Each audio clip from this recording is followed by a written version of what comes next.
ዛሬ ላይ ለብዙዎች የመዝናኛና የረፍት ቦታ ቢሆንም ከ140 ዓመታት በፊት ግን ትልቅ ታሪክና ትልቅ ሚስጥር የነበረው ቦታ ነበር። ከ100 ዓመታቶች በፊት ስለሆነ ታሪክ ነው እያወራን ያለነው።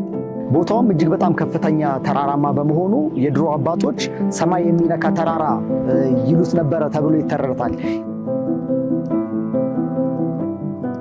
እዚህ እንጦጦ ማርያም ከመገንባቱ በፊት ለመጀመሪያ ጊዜ የተገነባችው ቤተክርስቲያን ናት። የተሰራው ከሰጎን እንቁላልና ከጭቃ አንድ ላይ ተቦክቶ ነው።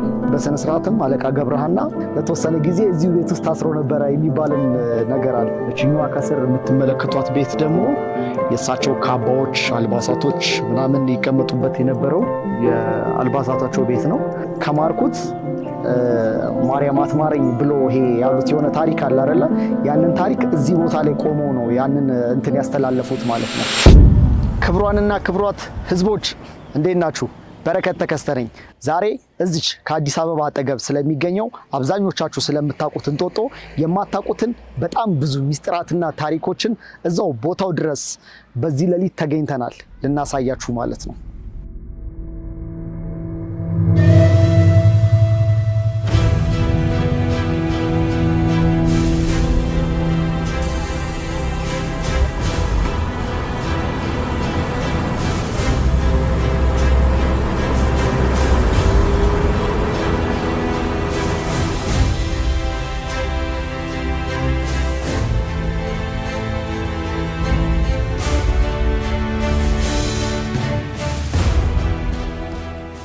ከመጀመሪያውን ጀምሮ በጥንት ጊዜ እንጦጦ የሚባለው ስፍራ በሸዋ ጠቅላይ ግዛት ስር ወደ ሰሜን አቅጣጫ የሚገኝ አንድ በጣም ትልቅ ተራራማ ስፍራ ነበረ። በዛም ተራራማ ስፍራ ላይ የኦሮሞ ማህበረሰቦች ይኖሩ እንደነበረ ይነገራል።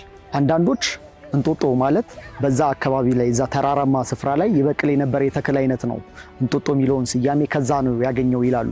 ሌሎች ደግሞ አይ አይደለም በዛ አካባቢ ላይ ይኖሩ የነበሩ በተለይም አሁን ያልኳችሁ የኦሮሞ ማህበረሰቦች ይናገሩት የነበረ ከቋንቋቸው ውስጥ የወጣ ቃል ነው እና ያም የሆነ ትርጓሜ ያለው ያም እንጦጦ የሚለው ቃል ከዛ ውስጥ ነው የወጣው ይላሉ።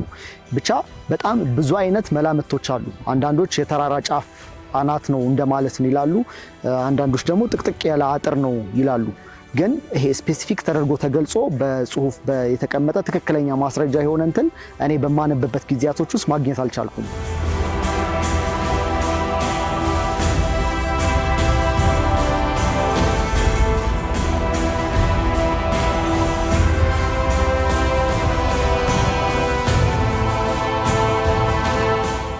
ዳግማዊ አፄ ሚኒሊክ ለመንግስታቸው መቀመጫ የሚሆን በጣም ሁነኛ የሆነ የመንግስታቸውን መቀመጫ የሚሆን ቦታ ይፈልጉ ነበረ። ታዲያ በፈለጋቸው መሃል ላይ የእንጦጦን ተራራ ያገኙታል ማለት ነው። ቦታውም እጅግ በጣም ከፍተኛ ተራራማ በመሆኑ የድሮ አባቶች ሰማይ የሚነካ ተራራ ይሉት ነበረ ተብሎ ይተረታል። ያ ማለት የከፍታውን ትልቀት ወይም ደግሞ የተራራውን ትልቅነት ለመግለጽ ይጠቀሙበት የነበረ አነጋገር ነው።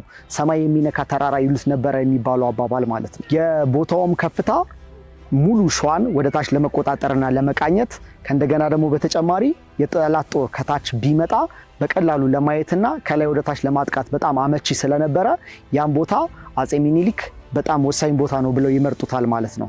ከዛ በኋላ በዛም ቤተ መንግስታቸው ይገነባል፣ የጦር ካምፖች ይገነባሉ። ይሄ ግምጃ ቤት ምናምን ለአንድና ሀገር ለማስተዳደር ወሳኝ ናቸው ተብሎ የሚታሰቡ ነገሮች ሁሉ ግንባታ ይደረጋል። በዛም አጋጣሚ ደግሞ በጣም ትልቁና ዋነኛው የሆነው የእንጦጦ ማርያም ቤተክርስቲያንና የእንጦጦ ራጉኤል ቤተክርስቲያን ግንባታቸው ተደረገ ማለት ነው።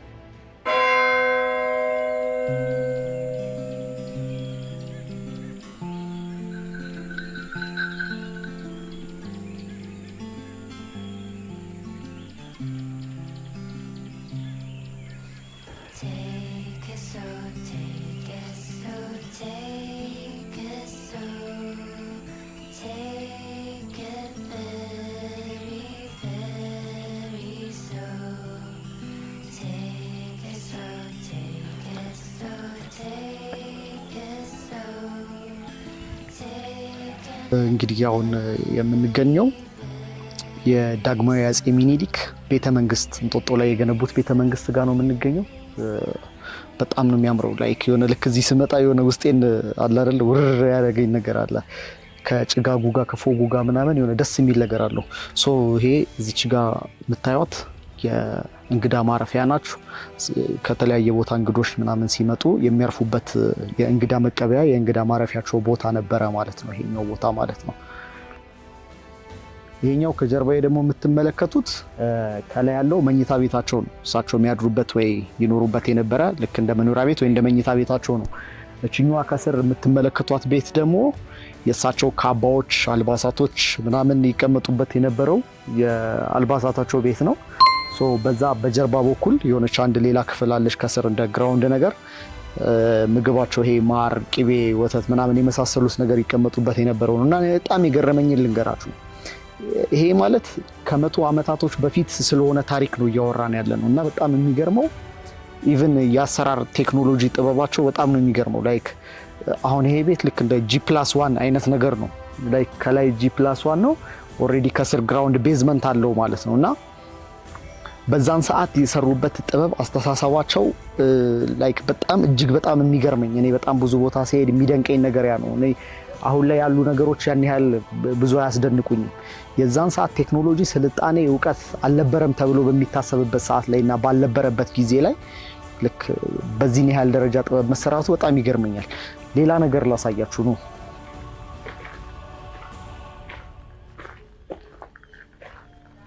ሶ ይሄ የቤተ መንግስታቸው ነው። ኦልሬዲ ኢትዮጵያን ይመሩባት የነበረው ልክ የህንፃው የተገነባው ቤተ መንግስት ይሄ ነው እና ከዚህኛው ቤተ መንግስት በጣም ብዙ ነገር የገረመኝን ነገር ልንገራችሁ። ጣራው ሲሰራ ኦልሬዲ ቀርከሃም አለው። ነገር ግን ቀርከሃዎቹን እንደዚህ ዙሪያውን ከእንትኑ ጋር አጣብቆ ለማሰር የበሬ ቆዳ ወይም ደግሞ ጠፍር ታውቃላችሁ፣ የበሬ ቆዳዎች እንዲህ ተተልትለው ነው በእነሱ ነው አብዛኛው ይሄ እንትኑ ዙሪያው የታሰረው ማለት ነው እንደምትመለከቱት። እና ሌላኛው ደግሞ በጣም አስገራሚው ነገር ግድግዳው ነው። አሁን እያወራን ያለ ነው አሁንም ቅድም እንዳልኳችሁ ከመቶ ምናምን ዓመታት በፊት ስለተፈጠረ ታሪክ ነው አሁን እየነገርኳችሁ ያለው። ሶ አሁን ላይ ብዙ ጊዜ የሚገነቡ ህንፃዎችን ታውቃላችሁ ላይክ አሁን በዚህ ቴክኖሎጂ በጣም ብዙ ቴክኖሎጂ በመጣበት በጣም ብዙ ስልጣኔ በመጣበት ጊዜ አሁን ላይ እየተገነቡ ያሉ እንትኖች ከተወሰኑ ጊዜያቶች በኋላ መሰንጠቅ፣ መፍረስ፣ መውደቅ ያጋጥመዋል። አሁን ስልጣኔ ላይ አለን በምንልበት ጊዜ ውስጥ ማለት ነው። ይሄ የተሰራው ከሰጎን እንቁላልና ከጭቃ አንድ ላይ ተቦክቶ ነው እንደዛ ይባላል የዛን ሰዓት ላይ የተገነባው ማለት ነው። እና ትንንሽ የሆኑ እድሳቶችን ከመደረግ ውጪ ላይክ እንደምታዩት ንቅንቅ የሚል ነገር የለውም። በቃ በጥንካሬ በሞገስ ቀጥ ብሎ እንደቆመ ነው እና እነዚህ ነገሮች ሁሉ ስታዩ የዛን ጊዜ የነበረ ያስተሳሰባቸው፣ ብልህነታቸው ኢቭን ከዛ አልፎ ስልጣኔያቸው ምን ጥግ ድረስ ሄዶ እንደነበረ ማስተዋል ትችላላችሁ። ሶ አሁን ወደ ውስጥ እንሂድና የቤቱ አገነባብ ውስጡ ክፍሎቹ እንዴት እንደተከፋፈሉ ሁሉ እሱንም አብረን እናያቸዋለን።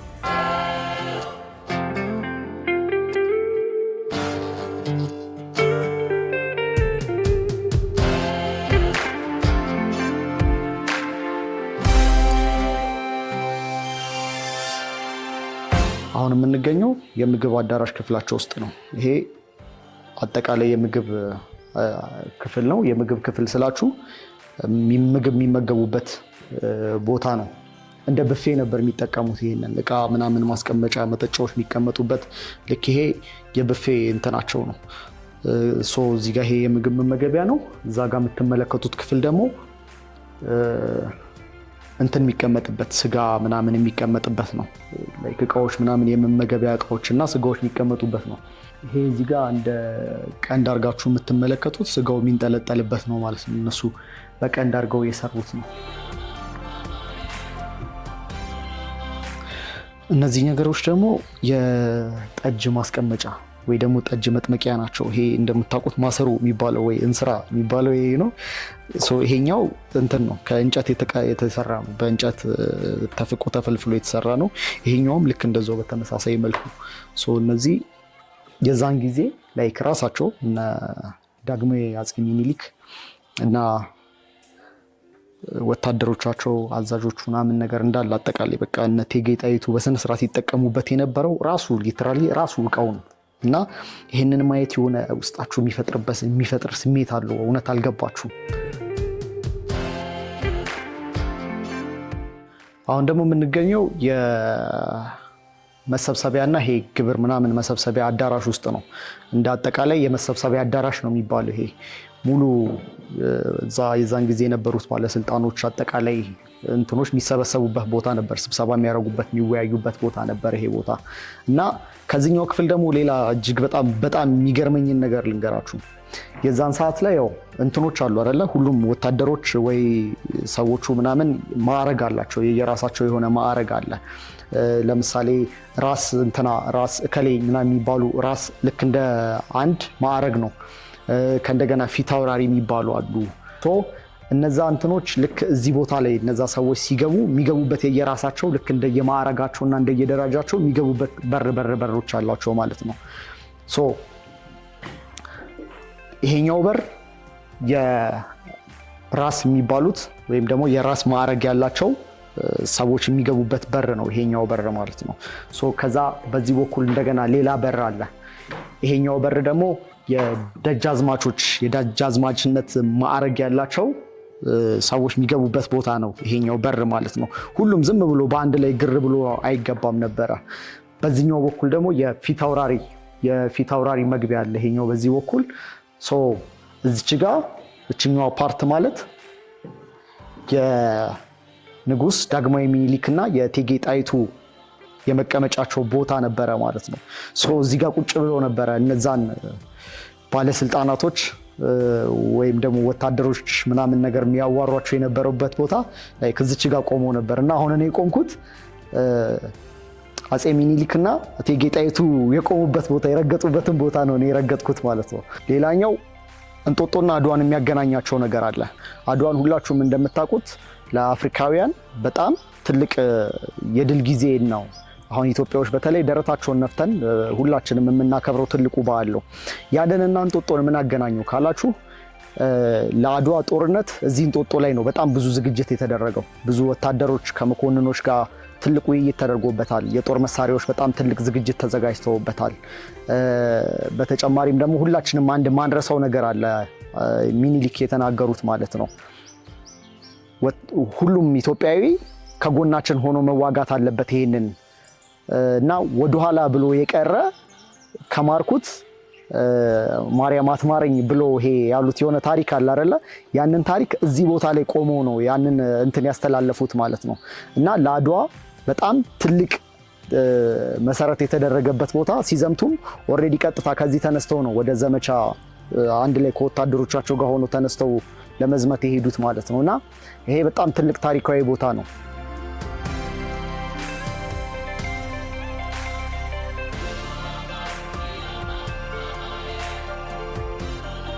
በጣም የሚያስቅ ነገር ልንገራችሁ። አሁን በጣም ይሄ ኢንተረስቲንግ ነገር ነው። ሁላችሁም ጆሮአችሁን አቆሙት። አለቃ ገብረሃናን ሁላችሁም ታውቁታላችሁ። አለቃ ገብረሃናን የማያውቅ ሰው ይኖራል ብዬ አላስብም። ልክ እንደ ተረትም እንደምንም ተደርጎ ይወራላችኋል። አለቃ ገብረሃና ማለት በዛን ሰዓት ልክ እንደ ጨዋታ አዋቂ፣ እንደ አዝናኝ ወይም እንደ አማካሪ አይነት ሰው ነበሩ።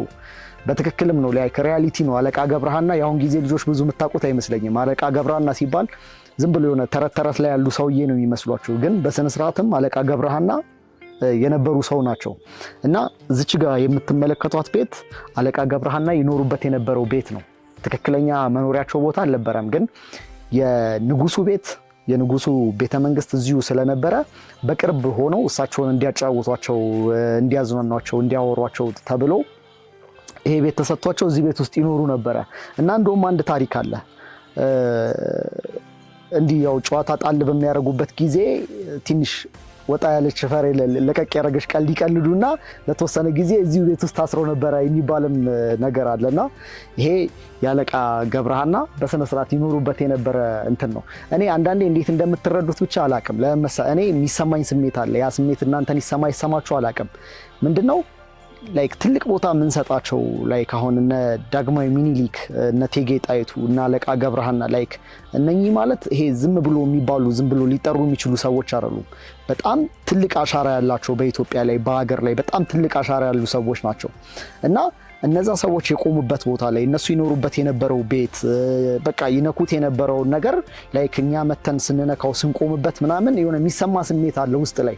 እናንተ እንዴት እንደሚሰማችሁ አላውቅም እና እንደዚህ አይነት ቦታዎችን ሁላችሁም በጣም በቀላሉ መታችሁ ማግኘት የምትችሉበት ቦታ ነው። እኔ ሁሉም ሰው መጥቶ ማየትና ይሄን የዚህ ታሪክ አንዱ አካል የሆናችሁ ሰዎች ብትሆኑ እኔ በጣም ደስ ይለኛል።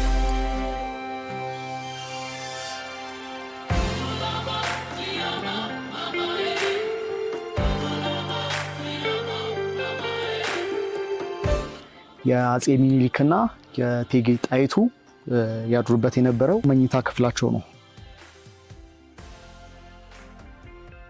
የመሬት አሰራሩ በራሱ በጣም ነው የሚገርመው። ማለት ላይክ አሁን ላይ ሆናችሁ ይሄ አሁን ባለው አይምሯችሁ አሁን ባለው አስተሳሰባችሁ ስታስቡት ላይገርማችሁ ይችላል። በዛን ዘመን ግን ይሄ ጣውላ በስነ ስርዓት መሰንጠቂያ ባልነበረበት ጊዜ፣ እነዛ ማሽኖች በሌሉበት ጊዜ ልክ እነዚህን ጣውላዎች ይሄ የጽድ እንጨት ነው እነዚህን በስነ ስርዓት እንደዚህ ሸልቅቆ አውጥቶ ልክ ቀጥ ያለ መሬት መስሪያን ማድረግ ማለት እኔ እንጃ፣ እኔ ለማሰብ ራሱ በጣም ከባድ ነው። ስቲል አሁን ላይ ሆነን ራሱ እንደዚህ ማሽን ባለበት በሞላበት ጊዜ አንድን ዛፍ ቆርጦ ሸልቅቆ ምናምን ቲክነሷን አውጥቶ ማስቀመጥ ማለት እጅግ በጣም ከባድ ነገር ነው። አሁን ባለንበት ዘመን ራሱ ማለት ነው። በጣም በብዙ ሰራተኛ በጣም በብዙ ቴክኖሎጂና ማሽን ታግዞ በሚሰራበት ጊዜ ራሱ በጣም ፈታኝ ነው። በዛን ጊዜ ደግሞ ምን ያህል ፈታኝ እንደሚሆን አስቡት። እና እኔ በጣም የሚያስገርመኝ ምን አይነት ጥበብ ምን አይነት መንገድን ተጠቅመው ያረጉ እንደነበረ እንደው ትንሽ ማየት ብችል በጣም ደስ ይለኝ ነበር። እስቲ የሆነ ነገር ዝም ብላችሁ አስቡ፣ የሆነ ኢማጂኔሽን ልፍጠርባችሁ። እዚህ ጋር አፄ ሚኒሊክን ሳሏቸው ላይክ በዛ ግሬሳቸው እዚህ ጋር ቆሙ ላይክ ከዚህ ከደረጃው ጋር ምናምን ልክ እንደዚህ ብለው ሲቃኙ ምን ያህል ግሬስ እንደነበራቸው እስቲ ሳሉት።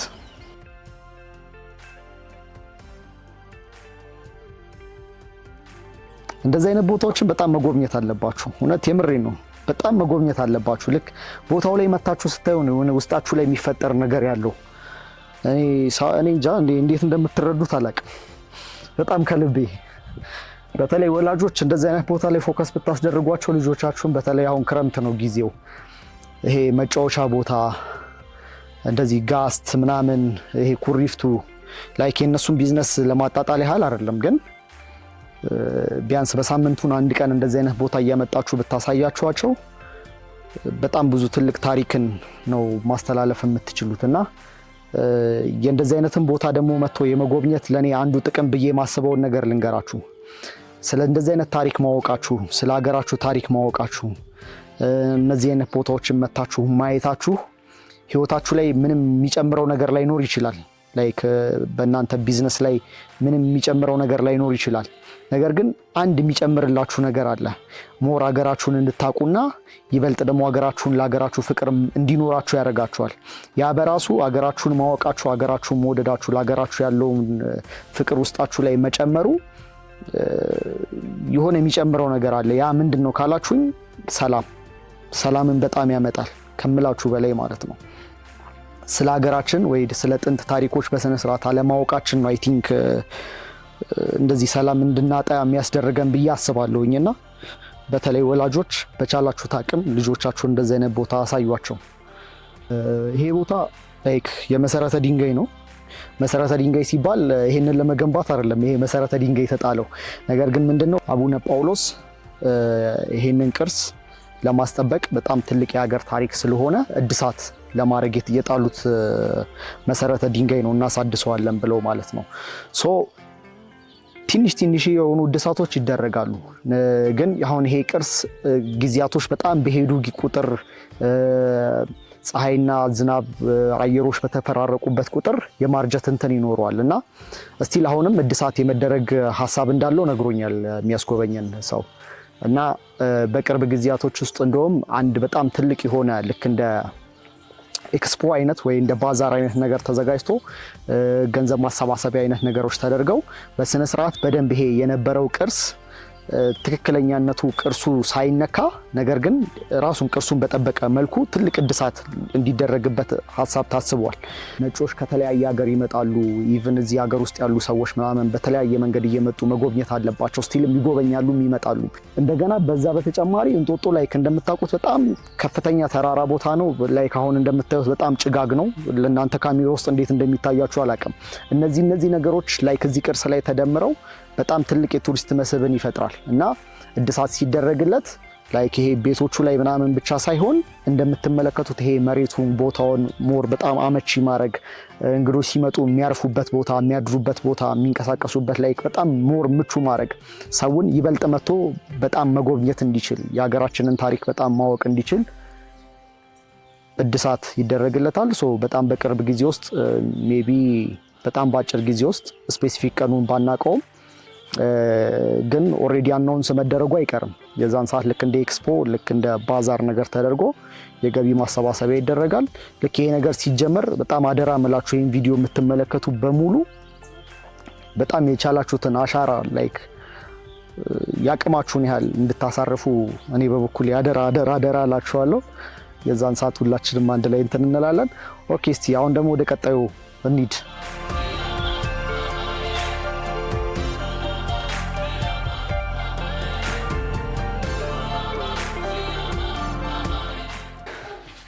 ይሄ እዚህ ጋር ከጀርባ የምትመለከቱት ቤት እቴጌ ጣይቱ ካረፉ በኋላ የተቀበሩበት የማረፊያ ቤታቸው ነበረ። ሶ አሁን ላይ ስቲል የአስክሬን እንትናቸው እዚህ አይደለም፣ ከዚህ ወጥቷል። ግን የዛን ሰዓት እዚህ ነበረ። በ1910 ዓመተ ምህረት አይ ቲንክ እንደዛ ነው ያረፉት አይደል? በ1910 ዓመተ ምህረት ሲያርፉ የተቀበሩበት የአስክሬን ቦታ ነበረ ማለት ነው ይሄ ቦታ።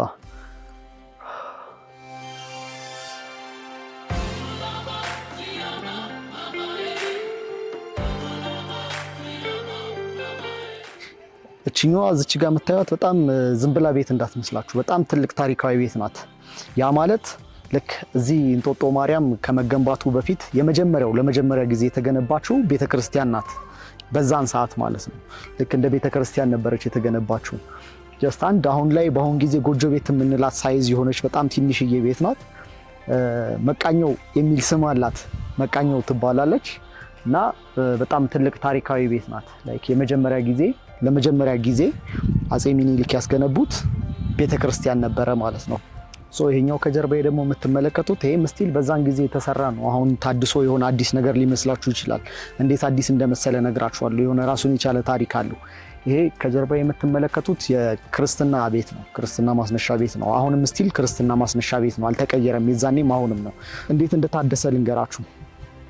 አንድ ጀማይካዊ በጣም ይታመምና ይመጣል ወደዚህ ማለት ነው።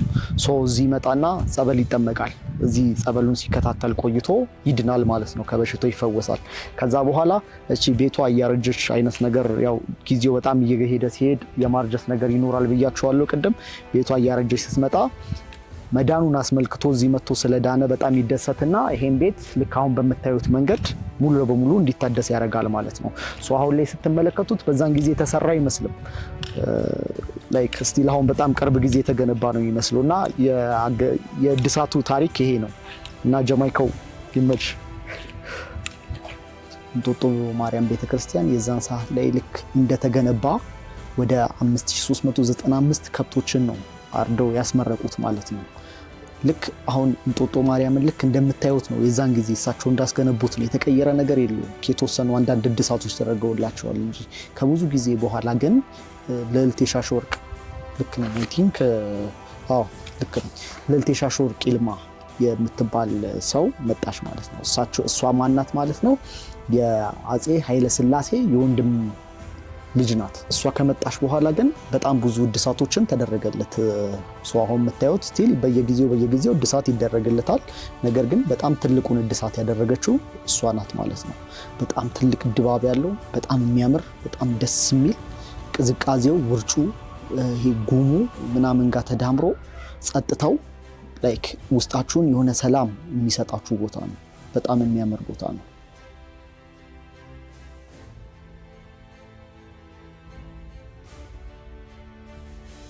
አሁን ደግሞ ልክ እዚሁ የእንጦጦ ማርያም ቤተክርስቲያን ገና መግቢያው ጋር ሙዚየም አለ። ሶ ወደ ሙዚየም ውስጥ አሁን ገብተን የወጣ ነው። እሱን ያው መቅረጽ አይቻልም፣ ፎቶ ማንሳት አይቻልም። ለህግ ደግሞ ተገዢ መሆን አለብን። ሶ አልቀረጽም እና ግን እዛ ውስጥ ያዩኋቸውን ነገሮች እና ያሉትን ነገሮች ልንገራችሁ። በጣም ብዙ ያስገረሙኝ ነገሮች አሉ።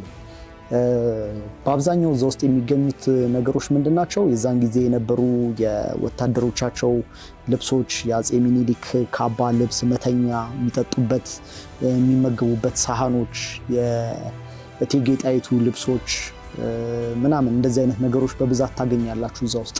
ግን በጣም ያስገረመ ታዲያ ምንድን ነው ስትሉኝ በዛን ሰዓት ነጮች ለኢትዮጵያውያኖች እና ለመንግስታቶች በጣም ምን ያህል ክብር እንደነበራቸው ነው ያየሁት ማለት ነው።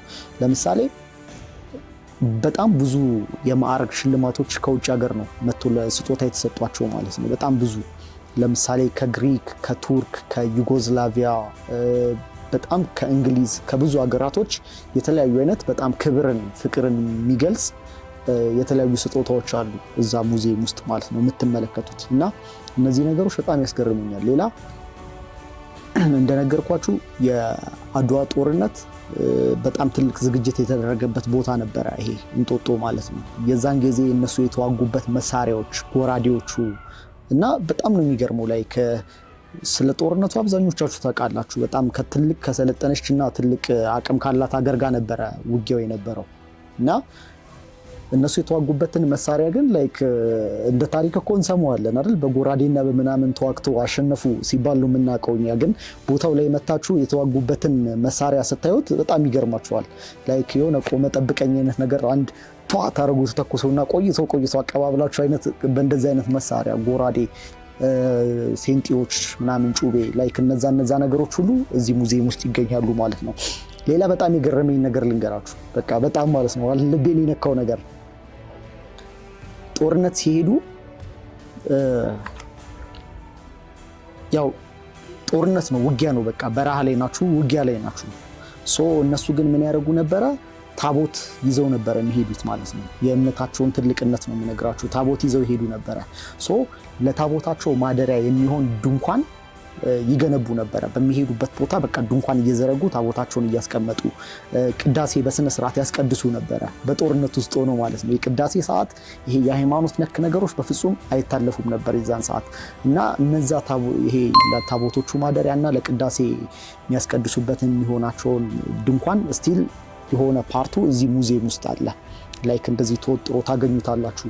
እና ሃይማኖታቸው ላይ ምን ያህል ጠንካራና ከባድ ሰው እንደነበሩ የምታውቁት እያንዳንዱ መሳሪያቸው ላይ ሊሆን ይችላል፣ የሚመገቡበት መጠጫቸው ላይ ሊሆን ይችላል። ከሃይማኖት ጋር የተገናኘ የተቀረጹ ነገሮች አሉ እና በጣም ብዙ ነገሮች አሉ። ገንዘብ ለምሳሌ ስለ ገንዘብ ልንገራችሁ፣ ወይም በቃሌ ስለማልይዘው እያነበብኩ ነው የምልላችሁ። ስለ ገንዘብ የዛን ሰዓት የመጀመሪያ ጊዜ የሚባሉት ገንዘቦች ይሄ ማርትሬዛ፣ ጠገራ፣ አላዳ፣ ሩብ፣ ግርሽ ምናምን የሚባሉ ናቸው። ከዛ እነዚህኞቹ ግን ጀስት ሳንቲም ናቸው። አሁን እኛ ሳንቲም የምንላቸው የሳንቲም ቅርጽ ነበራቸው። የዛን ሰዓት ላይ ብር አልነበረም። ከዛ በኋላ ግን ብርም የመጣው ስቲል በሚኒሊክ ጊዜ ነው። እሳቸው ብር ሲመጣ ለመጀመሪያ ጊዜ ብር ሳይሆን ታለር ነበር የሚባለው የወረቀቱ ብርና ትልቅ ይህንን ነው የሚያክለው። በቃ በጣም ነው ደስ የሚለው። እዛ ሙዚየም ውስጥ ከዛን ጊዜ ጀምሮ የነበሩት ላይክ እስከ የአሁኑ ሳይሆን እስከ ያለፈው አሁን በቅርብ ጊዜ እስከተቀየረው ገንዘብ ድረስ እዛ ውስጥ ይገኛል። ሙዚየሙን ለመግባት ጀስት አንድ ሰው 50 ብር ነው የሚከፍለው። በጣም ትልቅ እንትን አይደለም። እዛ ገብታችሁ ከምታዩት አንጻር እኛም ገብተን ሀሳባችንን አስተያየታችንን አስፍረን ወተናል ማለት ነው።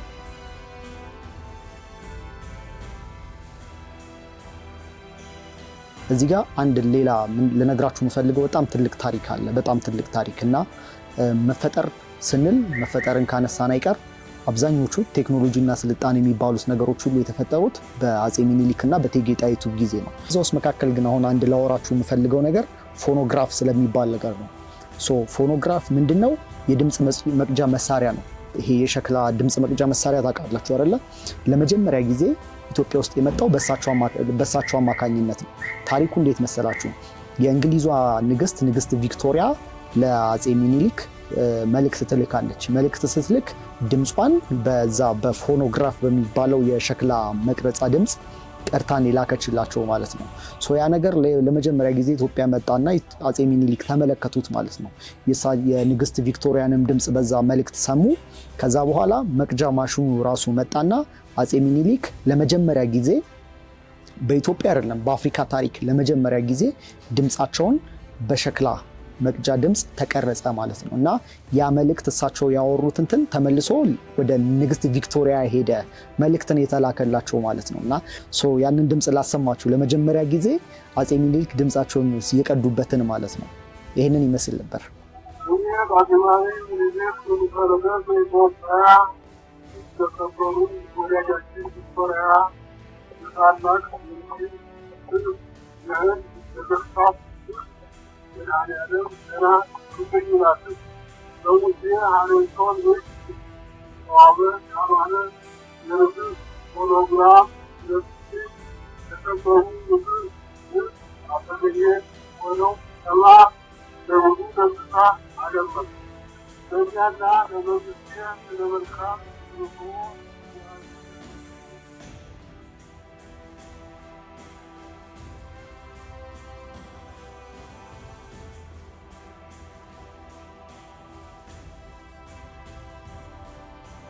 ታዲያ የመንግስታቸው መቀመጫ አድርገው ቢገነቡትም ነገሮች ግን እንዳሰቡት አልሆነላቸውም ነበር። በጣም ብዙ ችግሮች ገጠሟቸው። ከነዛ ውስጥ መካከል ምንድነው እንደነገርኳችሁ ቦታው በጣም ከፍታና ተራራማ በመሆኑ እጅግ በጣም ከፍተኛ የሆነ ብርድ አለ ቦታው ላይ። ከዛ ባሻገር ይሄ የእንጦጦ ተራራ ልክ እንደ አሁን እንደምታውቁት የዛን ጊዜም እንዲህ በደኖች የተከበበ አልነበረም፣ ብዙ ደን አልነበረውም ማለት ነው። ያ ማለት ቤቶችን ለመገንባትና ለማገዶ የሚያስፈልጉ እንጨቶች በብዛት ተጨፍጭፈው በማለቃቸው የማገዶ እንጨትን በጣም በከፍተኛ ሁኔታ ተቸገሩ። ሶስተኛውና ዋነኛው ችግር ደግሞ የነበረው የውሃ እጥረት ነበረ ማለት ነው። በዛን ሰዓት የውጭ ሀገር ዜግነት ያላቸው የውጭ ዜጋዎች እዚህ በሚኒሊክ አቅራቢያ ሆነው አንድ አማካሪነት ይሰሩ ስለነበረ ከነዛ ውስጥ መካከል ሞንደን ቪዳሌት የተባለ የፈረንሳዊ ዜግነት ያለው ፈረንሳዊ አንድ ሀሳብ ያመጣል።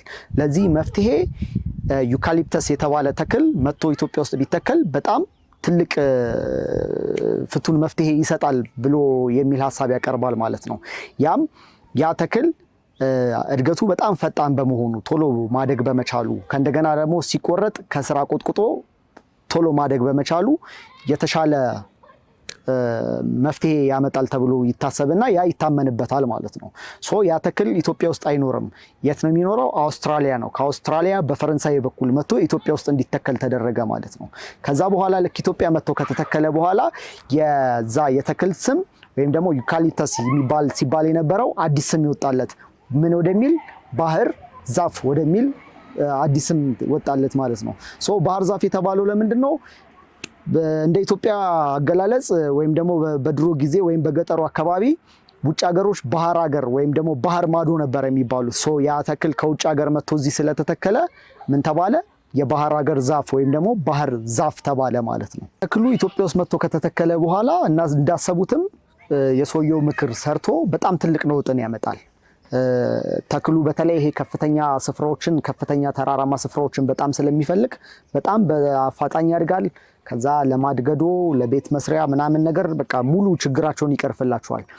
ነገር ግን ከጊዜ በኋላ እንደገና ሌላ ችግርን ይዞ ይመጣል ማለት ነው። ይሄ ተክል ያመጣው ችግር ምንድነው?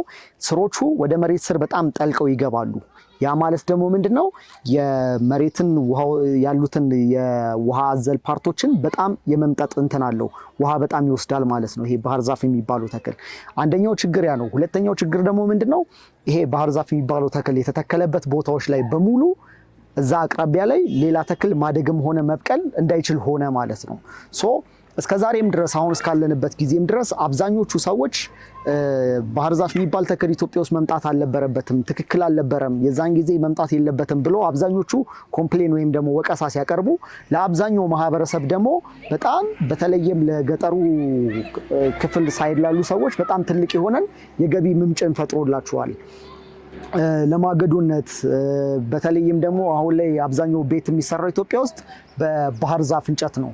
ልክ እንደ ሞራል ምንድነው ወራጅ ማገር ምናምን ተብሎ የሚጠቀሙት ለቤት መስሪያነት የሚያገለግለው የባህር ዛፍ ተክልን ነው ማለት ነው። ያ ማለት ለገጠሩ ማህበረሰብ በጣም ትልቅ የገቢ ምንጭን ፈጥሮለታል። ከእንደገና ደግሞ ከዛ በተጨማሪ ለጉንፋን በሽታ በጣም ፍቱን የሚባል መድኃኒትን ሰጥቷል። አሁን ላይ ደግሞ አብዛኞቻችሁ እንደምታውቁት የባህር ዛፍ እንትኑ ተጨምቆ ይወጣና እንደ ዘይት ነገር ሆኖ ለስቲም ቤት ለተለያዩ መድኃኒትነት አገልግሎት እየዋለ ይገኛል። እስቲ እናንተ ምን ትላላችሁ? የዛን ሰዓት ባህር ዛፍ መጥቶ ኢትዮጵያ ውስጥ መተከሉ ጉዳቱ ነው ወይስ ጥቅሙ ነው ያመዘነው? መተከል ነበረበት አልነበረበትም የሚለውን በደንብ ሰፋ አድርጋችሁ ከነ ምክንያታችሁ ኮሜንት ላይ ሐሳባችሁን ትጽፉልኛላችሁ ማለት ነው። እቴጌ ጣይቱ ከተራራው በታች ያሉ ቦታዎችን በተደጋጋሚ በተለያየ ጊዜ እየዞሩ ጉብኝት ያደርጉ ነበረ። በጉብኝታቸው ወቅትም በተደጋጋሚ አንድ የሚያዩት ቦታ ነበረች። ያቺን ቦታ ምንድናት? ከመሬት ውስጥ ዝም ብሎ በተፈጥሮ የሚወጣ ፍል የሆነ ውሃ አለ። ያንን ቦታ በጣም በተደጋጋሚ ጎበኙት ነበረ እና ቦታውን በጣም ስለወደዱት ለአጼ ሚኒሊክ አንድ ሐሳብ ያቀርባሉ። መኖሪያችንን ቦታችንን ከእንጦጦ እንንቀልና ወደዛኛው አዲሱ የተገኘችው ፍል ውሃ አለች አይደለ? ወደዛ አካባቢ እንትከል ይላሉ። አጼ ሚኒሊክም ያንን ቦታ ያዩትና በጣም ይወዱታል። ቅድም እንደነገርኳችሁ ከእንጦጦ ላይ በጣም አንድ የተቸገሩበት ዋነኛው ምክንያት ምን ነበረ? በጣም ብርዳማ ነበረ እና የውሃ እጥረት ነበረባቸው ማለት ነው ከዛፉ በተጨማሪ ባሻገር። አጼ ሚኒሊክም ያንን ቦታ ያዩታል፣ በጣም ይወዳሉ። በእቴጌ ጣይቱ ሐሳብ ይስማሙና ወደዛኛው አካባቢ ሙቭ ያደርጋሉ ማለት ነው። በ1886 ዓመተ ምህረት እዛ ቦታ ላይ ይሰፍራሉ። ያ ቦታ ምን ሆነ?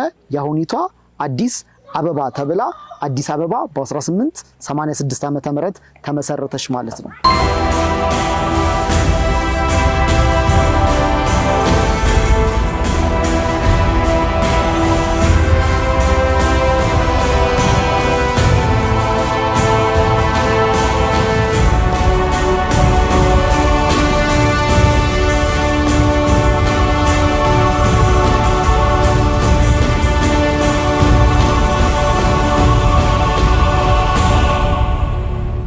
በስተመጨረሻም የአሁኑ እንጦጦ ላይ ደረስን። እንግዲህ የአሁኑ እንጦጦ በብዛት አብዛኛው ሰው የምታውቋት በቀደም እንዳልኳችሁ በእንጦጦ ማርያም ቤተክርስቲያን በጣም ትታወቃለች። ከብዙ ሀገር ከተለያየ ቦታ እንጦጦ ማርያምን ፈልገው የሚመጡ ሰዎች አሉ። ከዛ ባሻገር ደግሞ በቅርብ ጊዜ ውስጥ በጣም በቅርብ ዓመታት ውስጥ የተገነባው የእንጦጦ ፓርክ ነው። እንጦጦ ፓርክም ለብዙ ነገሮች ለመዝናኛ፣ ለእረፍት ቦታ ላይክ እንደ ቱሪስትም ምናምን በጣም ጸዴ ቦታ ሆኖ ተገንብቷል። ሌላኛው ደግሞ ያው እንጦጦ ሲባል የአዲስ አበባ ሳምባ በመባል ትታወቃለች። የአዲስ አበባ ሳምባ እንጦጦ ናት። ያ ማለት ምንድነው? ብዙ አዲስ አበባ ኦልሬዲ ደኖቻችን ተጨፍጭፈው አልቀዋል፣ የሉም። አዲስ አበባ እየተነፈሰች ያለችው ወይም አዲስ አበባ የሚኖር ሰው እየተነፈሰ ያለው እንጦጦ ላይ የዛን ሰዓት በተተከለው ይሄ ጥቅጥቅ ያለ ደን ነው። ያም ደግሞ ያው በባህር ዛፍ ነው ይባላል እና የአዲስ አበባ ዝናብም የምታገኘው የምትተነፍሰውም በእንጦጦ ምክንያት ነው ይባላል። እና የእንጦጦ ቆይታችን ይህንን ይመስል ነበረ። አሁን እንደምትመለከቱን ሰማይ የሚነካ ተራራ ላይ ነን። ትንሽ ነክተናታል ምናምን ነገር። በቀጣይ የአዲስ አበባን በጣም ወሳኝ የሚባሉ ታሪካዊ ልክ እንደዚህ ታሪክ ያላቸውን ቦታዎች እየዞርን እናያለን። ሰብስክራይብ አድርጉ።